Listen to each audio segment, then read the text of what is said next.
Leçon 14, no, la possession. On va voir une nouvelle particule dans cette leçon, les amis. C'est une particule qu'on appelle parfois la particule de modification, parfois la particule de possession et parfois la particule de nominalisation. Alors ne paniquez pas si ces noms vous effraient, je vous les donne parce que ce sont les noms qui sont souvent donnés, vous les avez peut-être déjà croisés. Nous, ici, on va s'attarder sur la particule de modification et la particule de possession. En fait, il faut savoir que c'est la même particule, c'est le même rôle, c'est juste qu'en français, on peut séparer les deux. Et vous allez voir qu'au niveau du japonais, c'est vraiment la même chose. Particule de nominalisation, ça c'est une fonction qu'on verra plus tard. C'est une fonction avancée qui est différente. C'est une particule un petit peu plus compliquée qui nous sera utile quand on aura un petit peu plus de base en japonais. On la verra en temps et en heure. Nous, on va vraiment s'attarder sur la fonction première de no qui est la plus simple à comprendre. Vous allez voir, en vrai, c'est pas si compliqué que ça. En fait, no, ce que ça fait, c'est que ça instaure une limite. Retenez bien ça. No, ça instaure une limite. Visualisez-vous comme ceci une limite. Est-ce que vous arrivez à lire ceci? On a vu déjà tous les kanji. Est-ce que vous en rappelez? C'est otoko no hito. Otoko no hito. Donc ici, c'est bien hito et non pas nin, parce que ici, on ne compte pas une personne, il n'y a pas un chiffre avant. Et ici, c'est directement pour dire une personne. Donc c'est hito. Otoko, on avait vu que c'était pour dire un homme. Un homme. Du coup, otoko no hito. Ici, je vous ai mis le sens parce que c'est considéré dans les dictionnaires à la fois comme une expression et comme un nom. Donc voilà, quand vous voyez EXP, ça veut dire que c'est une expression. Donc en fait, c'est un mot qui est composé d'autres mots. Donc en fait, c'est un petit peu une expression, mais c'est tellement utilisé en tant que tel que parfois on peut le considérer directement comme un nom. Et ça veut dire un homme, voire voilà, si on veut, ça serait une personne de sexe masculin. Une personne de sexe masculin, ça fait très lourd en français, donc on dirait directement un homme. Pourquoi est-ce que ça veut dire un homme? C'est grâce au no qu'on a au milieu. Comme je l'ai dit, no, ça indique la limite. En fait, ça indique la limite dans non. Ça, c'est une chose intéressante à noter, c'est que les particules que nous avons vues jusqu'à présent, mis à part le wa, donc on a vu le ga et on a vu le ni, ça indiquait le rôle dans mo, le rôle dans non, par rapport à un verbe. Par exemple, ni, c'était la cible du verbe. Ga, c'était le sujet du verbe. No est un petit peu particulier parce que lui, il ne va pas indiquer quelque chose par rapport au verbe.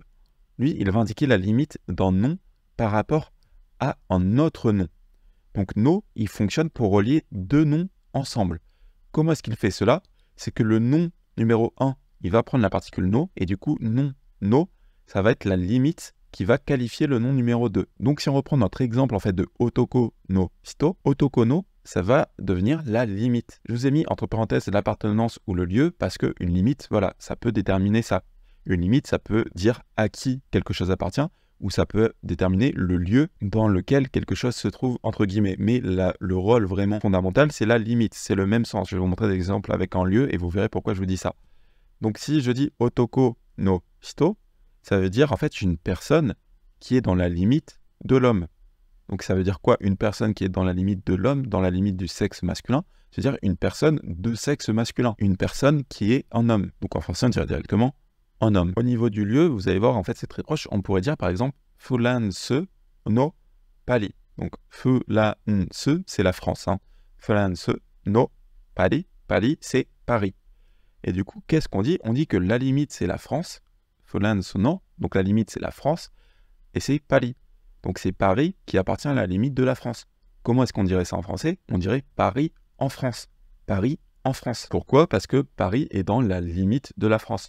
Donc on pourrait limite voir ça comme de l'appartenance, on pourrait dire que c'est Paris de France, mais une traduction plus correcte en français, ça serait Paris en France. Mais vous voyez qu'au niveau du japonais, en fait, c'est le même no qui servait à instaurer la limite, vous voyez, dans non.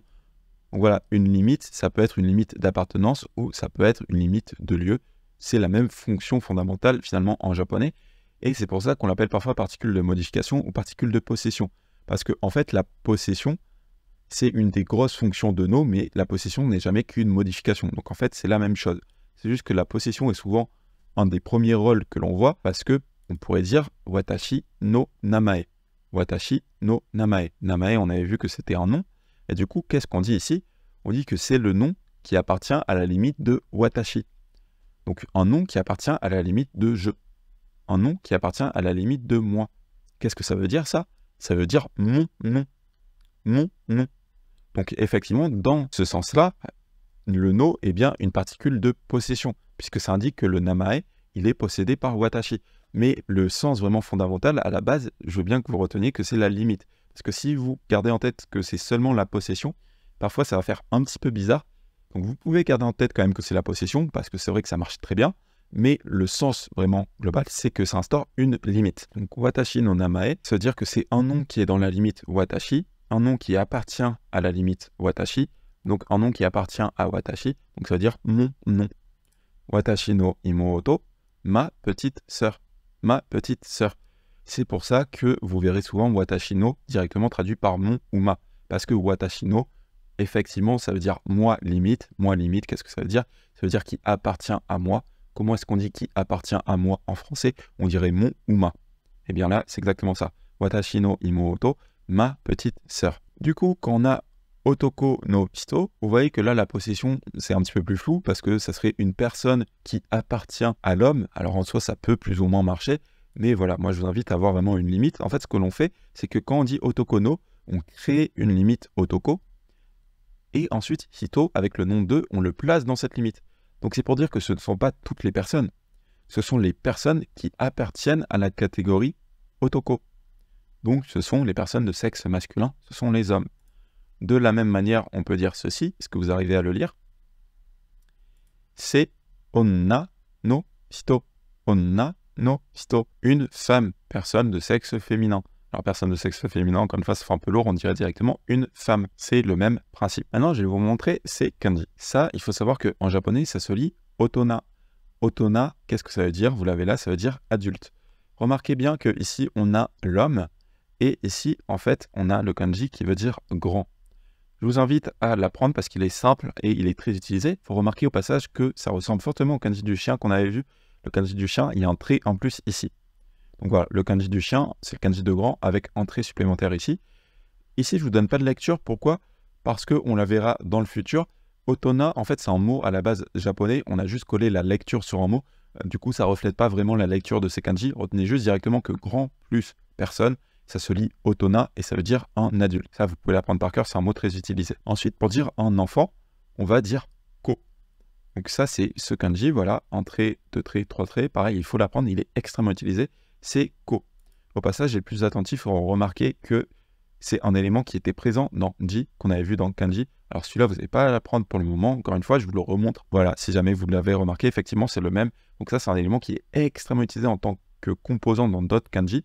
Donc il faut l'apprendre, hein. Il est très important, ce kanji. C'est ko et c'est enfant. Donc par exemple, on pourrait dire, est-ce que vous arrivez à lire du coup? Ça, on a dit que c'était ko. Ça, c'est otoko. Otoko no ko. Otoko no ko. Qu'est-ce que ça veut dire otoko no ko? Ça veut dire un garçon, un jeune garçon. En fait, c'est la même construction qu'avec otoko no hito, sauf que là, on ne dit pas hito, on ne dit pas une personne, on dit ko. Donc on dit un enfant. Donc un enfant qui appartient à la catégorie homme, qu'est-ce que ça veut dire? C'est-à-dire un garçon ou un jeune garçon. Otoko no ko, un garçon. De la même manière, on pourrait dire onna no ko, une fille. Onna no ko, une fille. Un enfant qui appartient au groupe onna. Un enfant qui appartient au groupe femme, donc une fille. Pour dire les enfants de manière générale, on ne dit pas ko directement, on va dire kodomo. Alors je vous ai mis deux écritures ici parce que ce sont des écritures que vous verrez très souvent. Le ko est toujours écrit en kanji. Le domo, parfois écrit en kanji, parfois il est écrit directement en hiragana. Ce sont des écritures que vous croiserez. Vous n'avez pas à apprendre ce kanji. Je vous invite à essayer de le lire quand même. Je vous le montre parce que les deux écritures sont très très utilisées en japonais. Donc kodomo, ça veut dire enfant. Du coup là, vous dites peut-être, bah attends, c'était pas ko, enfant? Alors oui, je vais vous expliquer exactement la différence, c'est un petit peu subtil. En fait, il y a vraiment otona pour dire l'adulte, kodomo pour dire l'enfant. Ça, c'est comme nous, on dirait en enfant et en adulte en français. Donc otona et kodomo, c'est adulte et enfant. Maintenant, pour dire une personne adulte, on va dire hito. Pour dire une personne adulte, ça va être hito. Et pour dire une personne enfant, ça va être ko directement. C'est pour ça qu'on dit otoko no ko, par exemple, pour dire une personne enfant homme, donc en garçon directement. Donc voilà, c'est ça la petite différence entre ko et kodomo. Kodomo, c'est les enfants de manière générale. Ko, c'est vraiment pour dire qu'il y a un enfant, une personne enfant. Donc voilà, hito et ko sont un petit peu l'équivalent. Hito, ça va être plus pour les adultes, même si c'est pour les gens de manière générale, ça va être utilisé plus pour les adultes. Là où pour les enfants et les jeunes personnes, généralement jusqu'à la majorité, ça va être ko. Si je dis kodomo ga imasu, littéralement on dit il y a des enfants. des enfants sont présents. Donc je rappelle que imas, c'est le verbe être de présence pour les êtres vivants. Donc kodomo ga imas, il y a des enfants. Donc ça pourrait être utilisé pour dire j'ai des enfants. J'ai des enfants, kodomo ga imas.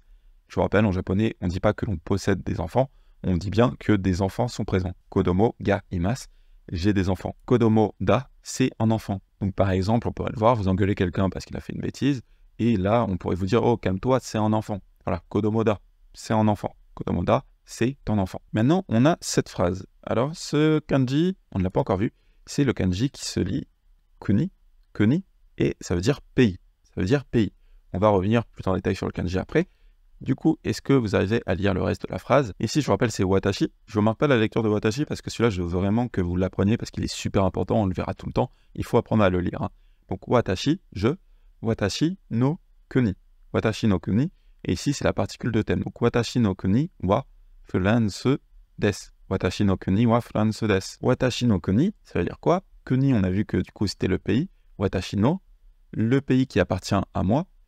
Donc, mon pays. Mon pays, wa, concernant mon pays, à propos de mon pays, furansu desu, c'est la France. À propos de mon pays, c'est la France. Comment est-ce qu'on dirait ça en français? On dirait directement mon pays, c'est la France. Le kanji de pays, il faut l'apprendre, il est important. Kuni, voilà, vous l'avez là. Sachant que les éléments à l'intérieur, je vous les montre. Alors, je vous les montre juste pour que vous les sachiez et que vous arriviez un petit peu peut-être à avoir du contexte. Il ne faut pas les apprendre ceux-là. Ils ne sont pas niveau GLPT N5, je vous les montre juste pour que vous compreniez comment Kuni est formé. En fait, l'élément que vous avez à l'intérieur ici, c'est l'élément de la balle ou du bijou. Ça se lit tama, si jamais ça vous intéresse.